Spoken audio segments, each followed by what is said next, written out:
विद्यार्थी मित्रांनो नमस्कार. रात्री 9चं लेक्चर जे आपण झूमवर घेतो तर ते काल घेणं शक्य झालं नाही. त्यामध्ये आपल्याला लोकसंख्या या टॉपिकला काल सुरुवात करायची होती. त्यामुळे आज त्या लोकसंख्येमध्ये आपल्याला 2 पार्ट करावे लागतात. एक भारताची जनगणना आणि एक महाराष्ट्राची जनगणना. तर त्यामध्ये महाराष्ट्राची जनगणना जी आहे तर यावरती आज आपल्याला चर्चा करायची, कारण भारत महाराष्ट्र दोन्ही एकत्र केली तर तो व्हिडिओ मोठा होईल. तो लोकसंख्या हा हमखास तुम्हाला 1 मार्क देणारा, म्हणजे अगदी कमी वेळामध्ये तुम्हाला 1 मार्क देणारा आहे. तर दर 10 वर्षानंतर भारतामध्ये लोकसंख्या मोजली जाते. म्हणजे माणसाला महत्त्व कमी आहे, परंतु आपल्या इकडे बाकी पशुगणना ती दर 5 वर्षानंतर केली जाते. वाघाला तर खूप जास्त आहे, टायगर सेन्सस, तर ती दर 4 वर्षांनी होते. पण भारतामध्ये माणसाची जनगणना, कारण माणसाची संख्या खूप जास्त आहे, लोकसंख्येमध्ये जगात आपण दुसऱ्या क्रमांकावर आहोत. चायनानंतर आपलाच क्रमांक लागतो 2 नंबरचा. तर ही लोकसंख्या, त्यामध्ये महाराष्ट्राची जनगणना याविषयी आपण बघणार आहोत. शेवटपर्यंत हा व्हिडिओ बघा, तुम्हाला 100% याच्यावरती प्रश्न येतोच. STIच्या मेन्सला, PSIच्या, STIच्या आणि SOG कंबाईन परीक्षा आहे त्याच्या पूर्व परीक्षेला, वनसेवा, कृषी सेवा, अभियांत्रिकी सेवा त्याच्या पूर्व परीक्षेला, राज्यसेवा मुख्य परीक्षेला, सगळीकडे हा एव्हरग्रीन टॉपिक आहे. मार्क तुम्हाला देऊन जातोच. तर लोकसंख्या दर 10 वर्षानंतर आपण मोजत असतो. तर 2011च्या जनगणनेनंतर 2021ची जनगणना अपेक्षित होती, पण कोविड-19च्या महामारीमुळं या ठिकाणी तुम्हाला दिले की आता हे मी कंटेंट कुठून घेतलेलं आहे तर ते पण सांगतो की भारताचा इकॉनॉमी सर्वे ऑफ इंडिया जसा येतो तसा महाराष्ट्राचा सुद्धा इकॉनॉमी सर्वे येतो, आर्थिक पाहणी अहवाल, जो बजेटच्या 1 दिवस आधी येत असतो.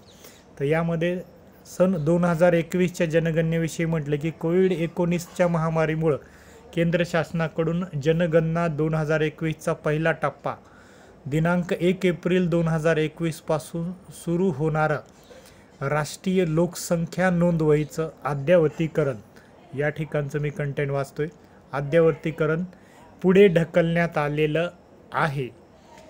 तर नोंदवहीचं अद्ययावतीकरण, तर हे पुढे ढकलण्यात आलेलं आहे, कारण दर 10 वर्षानंतर आपण लोकसंख्या मोजत असतो, पण यावर्षी ते पॉसिबल झालं नाही. ॲक्च्युली त्याची सुरुवात ही 1 एप्रिल 2020 पासून झाली होती, पण इतर म्हणजे लोकसंख्याच्या नोंदवहीचं अद्ययावतीकरण करायचं होतं, पण कोविड-19च्या महामारीमुळे ते शक्य झालं नाही आहे. तर मग आपल्याला जनगणना 2011ची जी आहे तर तीच आकडेवारी समोर ठेवून आपल्याला चर्चा करायची, त्यावरतीच आपल्याला प्रश्न येतील. जरी 21ची आकडेवारी बाहेर आली तरी 21 आणि 2011 या दोन्हीची तुलना करून प्रश्न विचारतील. सन 2011 नुसार राज्याची लोकसंख्या किती होती, हा एक साधा प्रश्न आहे, तो पण तुम्हाला येईल. तर ही राज्याची लोकसंख्या किती होती, तर या ठिकाणी आता हे गव्हर्नमेंटचं गॅजेट आहे, महाराष्ट्राचा आर्थिक सर्वे जो आहे तर त्याच्यामधून आपल्याला प्रश्न येत असतात. आपण हे पुस्तक पाहते, पुस्तकाचा घरी ढीग लावतो आणि दुर्दैवानं काय होतं की त्या पुस्तकातलं काहीच येत नाही. मग तिथे काय असतं, 11 कोटी ते 20 लाख वगैरे वगैरे अशी पुढची आकडेवारी असते. इथे फक्त 11.24 कोटी एवढी महाराष्ट्राची लोकसंख्या दिलेली आहे. लोकसंख्येच्या बाबतीत महाराष्ट्र कितवं राज्य आहे हा पण प्रश्न तुम्हाला येऊ शकतो. तर लोकसंख्येच्या बाबतीमध्ये महाराष्ट्र मित्रांनो 2रं राज्य आहे. तुम्हाला माहीत आहे की लोकसंख्येच्या बाबतीमध्ये पहिल्या नंबरचं जे राज्य आहे तर ते उत्तर प्रदेश आहे, UP आहे. 2ऱ्या क्रमांकाचं राज्य महाराष्ट्र आहे. तर महाराष्ट्र लोकसंख्येमध्ये 2ऱ्या क्रमांकावर आहे, परंतु क्षेत्रफळाच्या बाबतीमध्ये 3ऱ्या क्रमांकाचं राज्य आहे. तर हे लक्षात ठेवायचं आपल्याला. तर यावरती प्रश्न येऊ शकतो. 11.24 कोटी महाराष्ट्राची लोकसंख्या आहे. महाराष्ट्र या ठिकाणी दिले की उत्तर प्रदेशनंतर सर्वात जास्त लोकसंख्या असलेलं 2ऱ्या क्रमांकाचं राज्य आहे, असं तुम्हाला या गव्हर्नमेंटच्याच गॅजेटमध्ये किंवा गव्हर्नमेंटचाच हा इकॉनॉमी सर्वे जो आहे तर त्यामध्ये दिलेला आहे. भारताची जी लोकसंख्या आहे तर त्या भारताच्या लोकसंख्येच्या मग ही लोकसंख्या किती टक्के आहे, तर लक्षात ठेवायचं मित्रांनो की भारताच्या लोकसंख्येच्या ही लोकसंख्या 9.3% आहे. काही गोष्टी ट्रिक्स आणि टेक्निक्सनं फॉलो करून लक्षात ठेवायच्या. 9.3% आहे. तर इकडे 3 आणि हे 9, तर 3 त्रिक 9 असं लक्षात ठेवा. आकडेवारी 3 त्रिक 9, 9 समोर लिहायचं आहे आणि पॉईंट देऊन 3 लिहायचं आहे. एवढी भारताच्या लोकसंख्येच्या महाराष्ट्राची लोकसंख्या आहे. अखिल भारताच्या लोकसंख्येच्या 9.3% लोक हे महाराष्ट्रामध्ये राहतात. तर महाराष्ट्रामध्ये राहतात आणि महाराष्ट्र दुसऱ्या क्रमांकाचं लोकसंख्येचं राज्य आहे. क्षेत्रफळात विचारलं तर तिसऱ्या क्रमांकाचं, चुकायचं नाही, कारण हे साधे सोपे प्रश्न आहेत पण वारंवार विचारतात. क्षेत्रफळामध्ये विचारलं तर लक्षात ठेवायचं की हे तिसऱ्या क्रमांकाचं राज्य आहे. मग 2001 ते 2011 या 10 वर्षामध्ये लोकसंख्या किती वाढली, या कन्सेप्टला म्हणायचं की लोकसंख्येची दशवार्षिक वृद्धी. तर काही ट्रिक्स टेक्निक्सने गोष्टी लक्षात ठेवायच्यात. तर या 10 वर्षामध्ये भारतामध्ये दर 10 वर्षालाच लोकसंख्या मोजली जाते. भारतातली पहिली लोकसंख्याची जनगणना कधी झाली होती तर सन 71-72 मध्ये.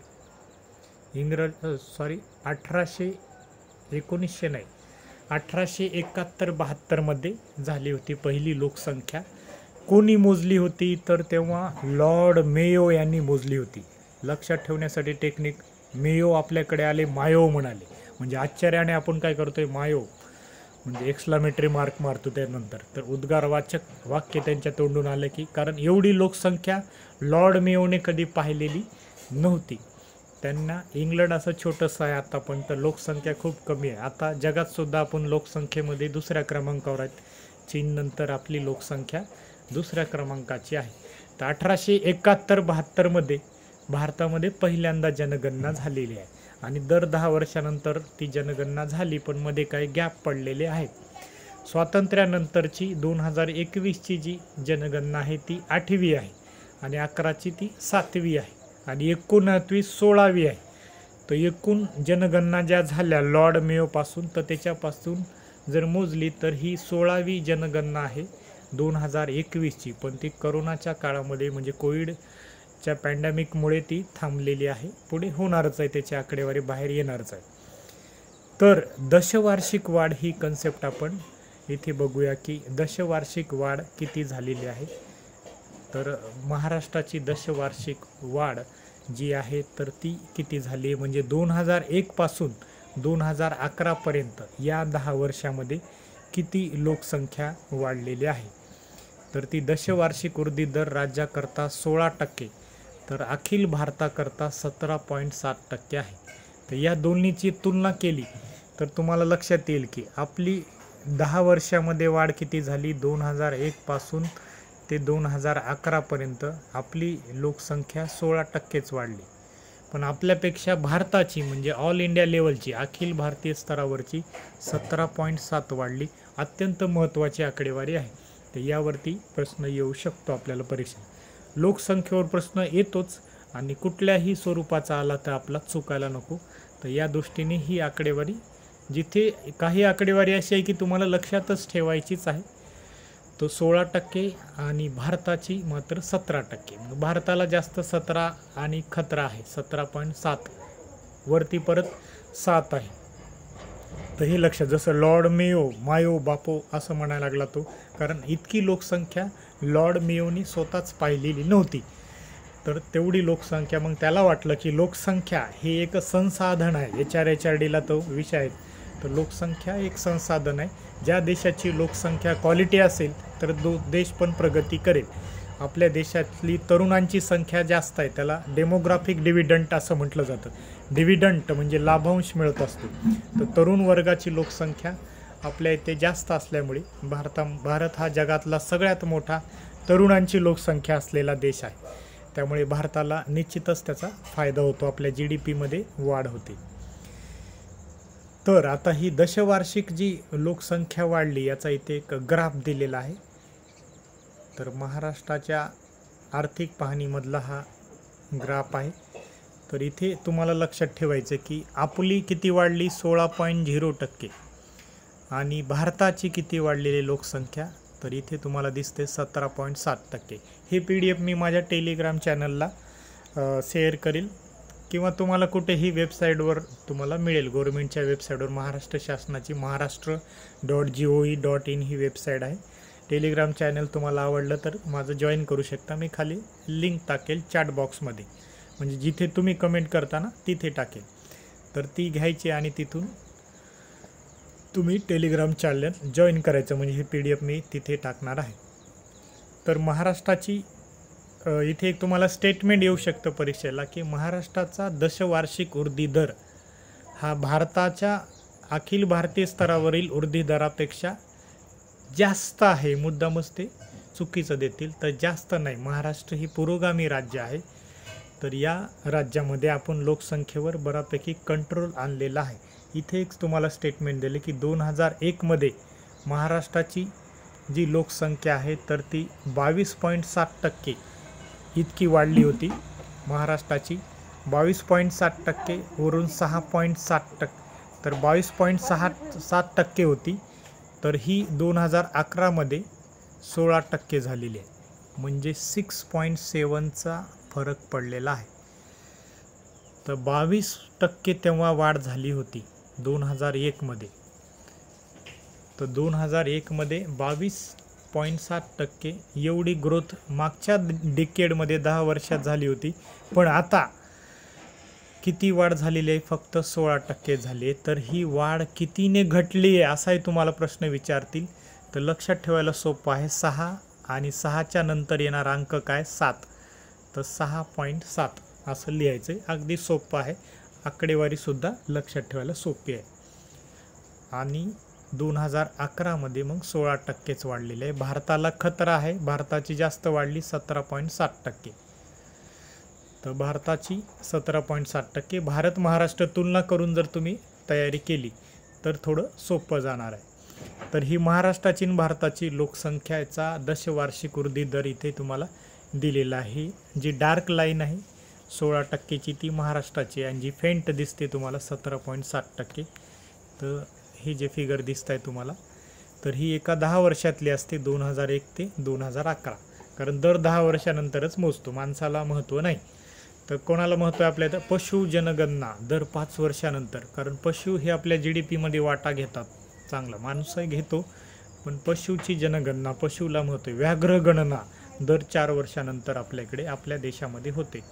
कारण आपल्याला परवडत नाही दर 10 वर्षात, कारण आपल्या जनगणनेचा जो खर्च असतो जगात सगळ्यात जास्त होत असतो. म्हणजे आपली कुठलीही योजना असली की जगातली सगळ्यात मोठीच असते. लसीकरणाची जगातली सगळ्यात मोठी आहे, पेट्रोल पंपावर लावले तर लसीकरण आहे. तर ही जगातली सगळ्यात मोठी लसीकरण मोहीम आहे आणि मोफत आहे. तर त्यामुळे सगळ्यांनी लस घेतली नसेल, अजून कोणी काही गैरसमज असतील तर कृपया घेऊन टाका. काही होत नाही. मी पण पहिला डोस घेतला आहे आणि दुसरा डोस आता घ्यायचाच आहे. तर त्यानंतर क्षेत्रनिहाय महाराष्ट्रातल्या लोकसंख्या वाढीचा दशवार्षिक वृद्धी दर इथे ग्रामीण आणि नागरी दिलेला आहे. तर ग्रामीण भागामध्ये जास्त लोकसंख्या वाढते का नागरी भागामध्ये? कोणालाही कळेल, अगदी 4थीचा मुलगा सांगेल की शहरामध्ये लोकसंख्या जास्त वाढते, कारण हे ग्रामीण भागातलेच लोक शहरात जाऊन राहतात.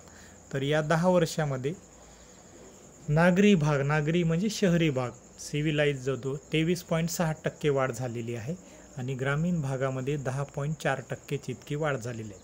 कारण सगळ्यांचा ओढा आता काय झालेला आहे? शहराकडे लोक येऊन स्थिर होतात, शहराकडे जाऊन सेटल होतात. तर शहराकडे चला असं डॉक्टर बाबासाहेब आंबेडकरांनी संदेश दिला होता. तर मग सगळे लोक शहराकडे जात आहेत. शहरीकरण वाढलेलं आहे. तर महाराष्ट्रामध्ये शहरीकरण म्हणजेच नागरीकरण वाढलेलं आहे. म्हणून नागरी लोकसंख्या 23.6% वाढली, आणि ग्रामीण लोकसंख्या ही 10.4% वाढली 2001 ते 2011 या दशकामध्ये. त्यानंतर पुढची आकडेवारी बघू आपण.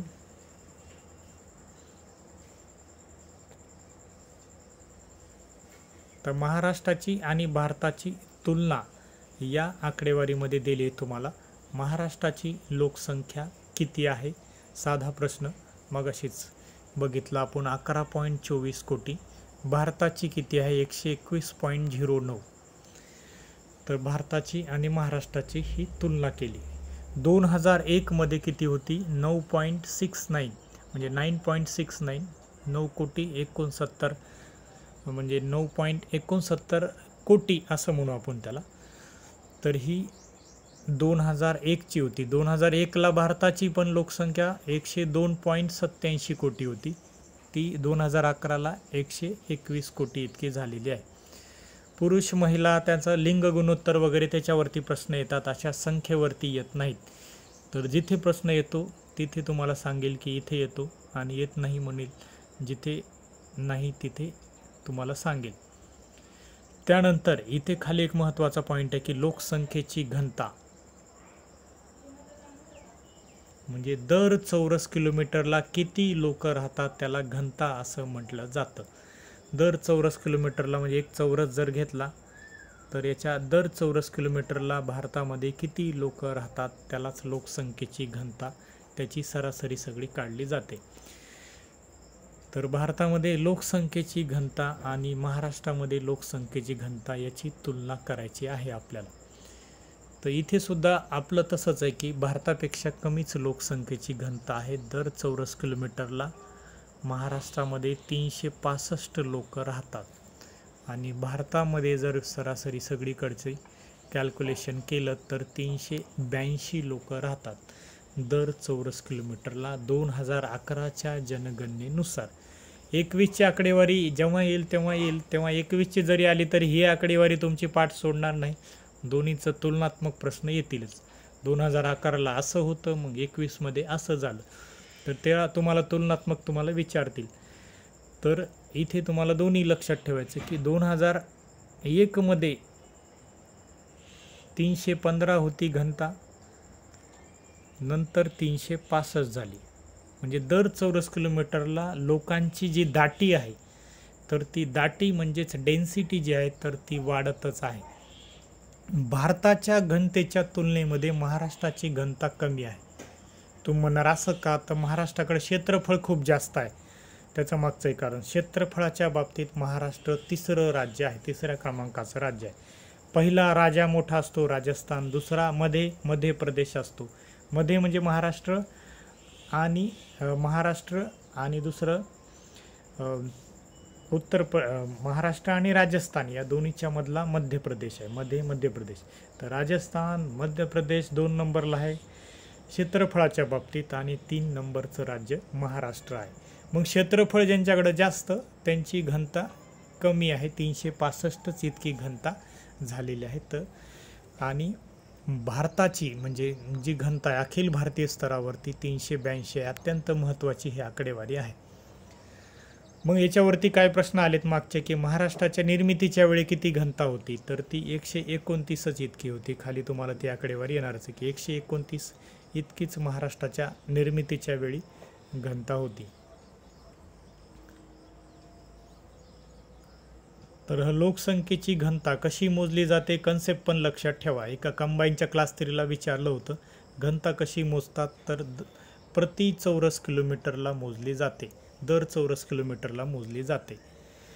साक्षरता कशी मोजली जाते, तर 7 वर्षाच्या वरचं बाळ बघितलं जातं, म्हणजे तिथून 7 वर्षापासून ते मरणारा म्हाताऱ्यापर्यंत, म्हणजे प्रौढ साक्षरता अभियानसुद्धा आलं होतं. आम्ही लहान असतानाच म्हणजे आम्ही लहान असतानाच मोठ्या म्हाताऱ्या लोकांना शिकवायचो, रात्रीची शाळा, साक्षरतेचं वारं घरी घरोघर वाही, असं बरंचसं काही तेव्हा आलं होतं. तर साक्षरता तर हे किती आहे त्याच्यामध्ये नंतर 0 ते 6 वयोगटातील मुलींचं प्रमाण, तर ह्या पण कन्सेप्ट आपल्याला विचारतील. 0 ते 6 वयोगटातलं जे मुलींचं प्रमाण वगैरे आहे, तर इथे तर ते जर बघितलं तर 0 ते 6 वयोगटातलं मुलीचं प्रमाण म्हणजे मुलींचं प्रमाण मुलांच्या प्रमाणावर, म्हणजे लहान बालकांचं प्रमाण, बालिकेचं प्रमाण याच्यावरून ते काढलं जातं. तर 0 ते 6 वयोगटातलं 927 म्हणजे 894 इतकं आहे, 894, आणि भारताचं 918. तू म्हणणार हे पण आपलं कमी आहे, तर हे कमी आहे पण आपली ही निगेटिव्ह बाजू आहे.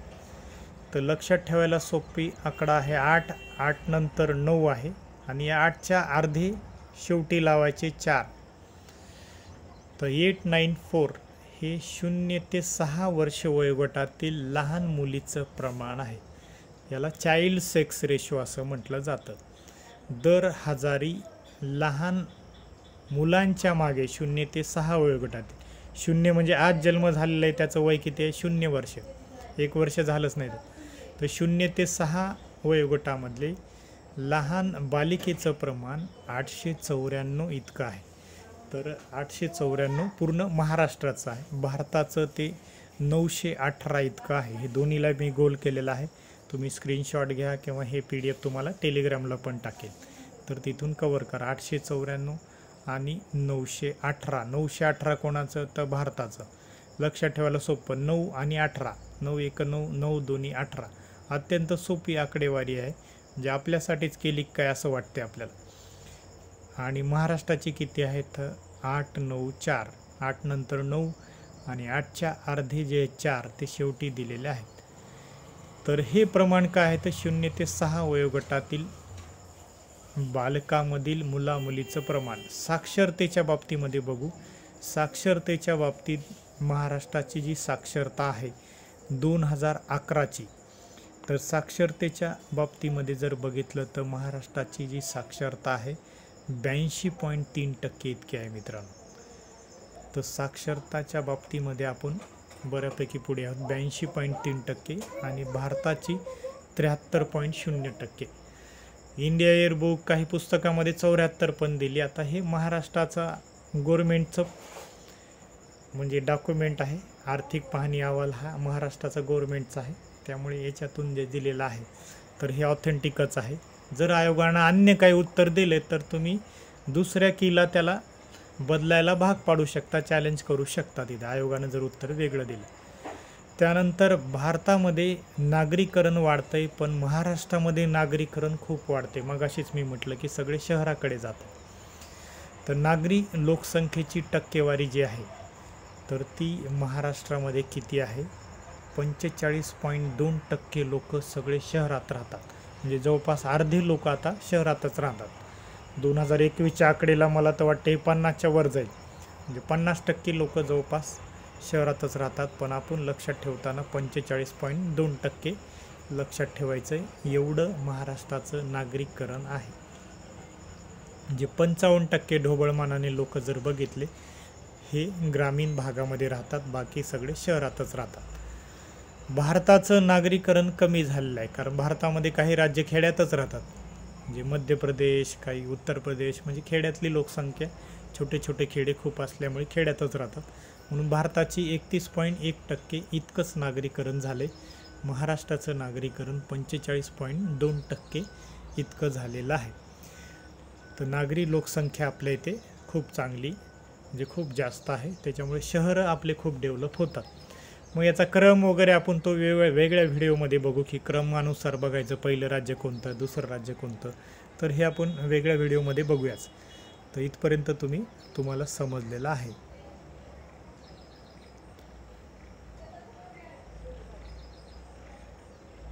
वयोगटानुसार लोकसंख्या वगैरे ते फारसं महत्त्वाचं नाही आहे, तरी तुम्हाला हा चार्ट एकदा सांगतो, कधी आलंच समजा तर लक्षात ठेवायचं. वयोगटानुसार आपल्या इथे तरुणांची संख्या खूप जास्त आहे महाराष्ट्रात, पण 63.1%. म्हणजे 15 ते 59 वर्षे जी कामकरी जनता आहे, म्हणजे काम करतात काहीतरी. 59 म्हणजे 60 नंतर रिटायर होतात. तर 15 ते आणि 14 वर्षाखालच्या बालकाला काम करता येत नाही. म्हणजे 15 ते 59 वयोगटातली महाराष्ट्रात लोकसंख्या किती आहे? तर ती 63.1% इतकी आहे. 63.1%. आणि 60ची उलटलेली आहे, 60 वर्षाच्या वर, तर हे लोक 10.3%च आहेत. म्हणजे म्हाताऱ्या लोकांची संख्या जी आहे 60च्या प्लस सिनियर सिटीजन्स, तर त्यांची कमी आहे. लहान बालकांची 26.6%, फक्त 11च बघतोय आपण, तर 26.6% इथे तुम्हाला दिसते 0 ते 14 वयोगटातील. 14 वर्षाखालच्या बालकांना आपण कामावर ठेवत नाही, नसता बालमजुरीचा वगैरे प्रॉब्लेम येऊ शकतो आपल्याला.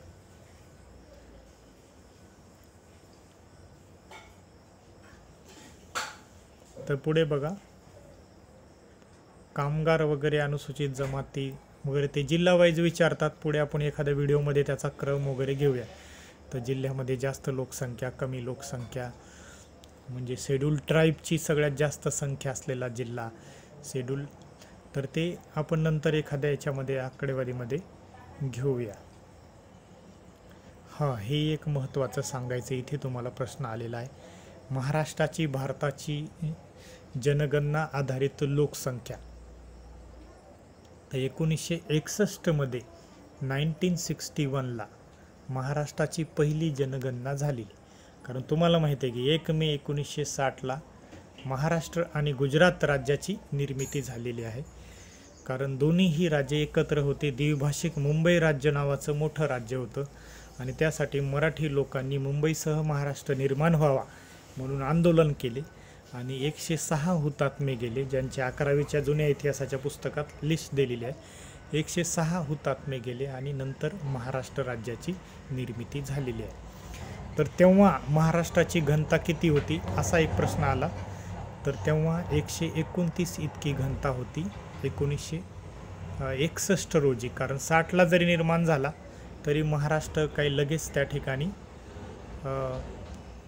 जनगणना झाली नाही. तर जनगणना 61ला झाली. तर तेव्हा महाराष्ट्राची लोकसंख्या किती होती? 3.96 कोटी इतकी. तर म्हणजे जवळपास 4 कोटी लोकसंख्या होती ढोबळमानाने. तर ती लोकसंख्या 1961 पासून वाढतच गेलेली आहे, कुठेच अपवाद नाही. आणि 2011ला ती ही बघा वाढतच गेलेली आहे. तुम्हाला असं स्टेटमेंट येईल. तर महाराष्ट्रात दुष्काळ पडो काही पडो तर आपल्या इथे वाढतच गेलेली आहे. 72ला दुष्काळ पडला वगैरे म्हणतो आपण.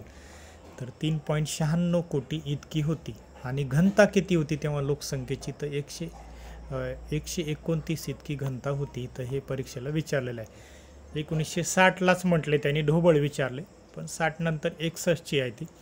तर 61 पासून महाराष्ट्रात घनता वाढते, लोकसंख्या पण वाढतच आहे. तर एवढं लक्षामध्ये ठेवायचं आहे. त्यानंतर आणखी काय आकडेवारी आहे ते आपण याच्या सेकंड व्हिडिओमध्ये बघू. कारण